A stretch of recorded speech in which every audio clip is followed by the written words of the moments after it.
Hey everybody, today I have another AP Calculus video for you guys. Today we have question number 6, part D from the 2019 exam.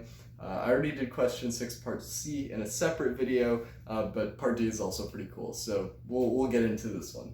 So here we have functions g and h are both differentiable with the condition that g of 2 and h of 2 are both equal to 4. We also have that g of x is less than or equal to h of x for all values of x between 1 and 3. And they give us the function k, which is satisfying this inequality here, where k is between g and h for, again, the same interval over 1 to 3. Notice that k can be equal to g and equal to h. The question is k continuous at x equals 2? So let's start by figuring out what's going on here. So we notice that g and h are differentiable. That means they're continuous because differentiability implies continuity. So they're both continuous functions, and that means that the limit as x approaches 2 of g of 2 is going to also equal 4. So we can see here that the limit as x approaches 2 of g of x is equal to g of 2, and that's also equal to 4, okay? Just because g is continuous, that's kind of the definition of continuity. You have to, this condition basically establishes that a function is continuous at that particular point. Same thing for h of x, so the limit as x approaches 2 of h of x is equal to h of 2, and that's also equal to 4. And so basically we can apply this same idea to ask if k is continuous. Then what we need is if the limit as x approaches 2 of k of x, if that, and I'll put a question mark over that for now because we're not sure, it's asking us whether it is or not, we're seeing if that is equal to k of 2. Okay, so let's try to find out. So the first thing we can do is kind of think of the limit part. We need to see if this exists and if this exists, and if they do exist, if they're equal to each other.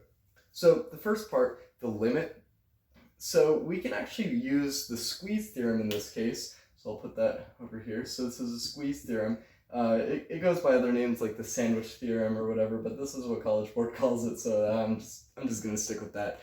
So the squeeze theorem essentially states that if you have a limit, like an upper bound and then a lower bound, and then they meet at a particular point like we have here, they both are the same value at that particular point. In this case, we're looking at the limit, so you can kind of ignore g of 2 and h of 2 for now. But if your limits approach the same point, and then you have a third function that's sandwiched or squeezed in the middle of these two functions, then you have to have this also equal 4.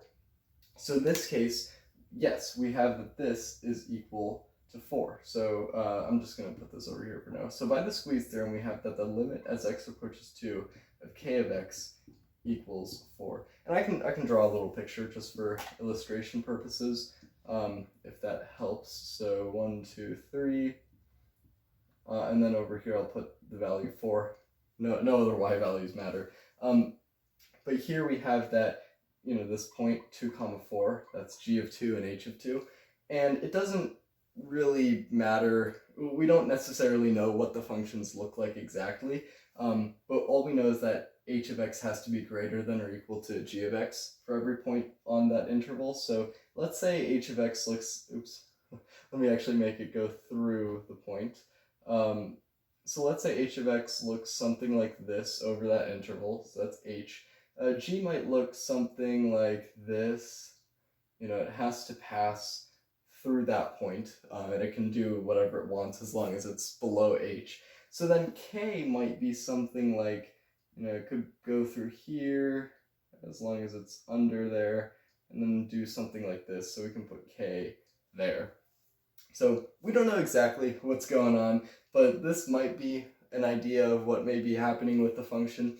So we can just kind of go with it. So k has to be between these two functions, and it does in fact have to go pass through this particular point. And so you can also kind of intuitively see that, yeah, k of 2 should also equal 4, right? But we can actually show that a little bit better. We know that in this case that the limit of as x approaches 2 of g of x is equal to g of 2, and h of x is h of 2, that limit as well.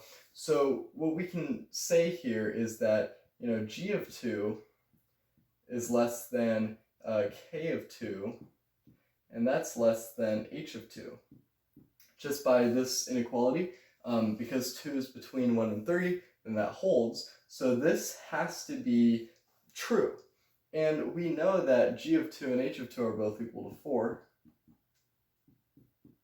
And if you have 4 here, then these two have to be equal signs technically. So we have less than or equal to. In this case, it has to be equal to, because you can't really go less than 4 and greater than 4 at the same time. So we have to have this condition where technically I can just replace these with equal signs, and then we know that k of 2 is equal to 4.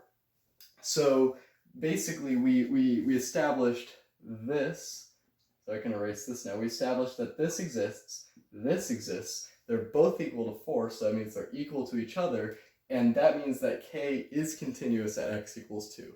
So hopefully this helped you clear up any confusion that you might have had. So if you have any questions, then leave them in the comments and I'll definitely reply to you. So thank you for watching, and I'll see you in the next video. Bye guys!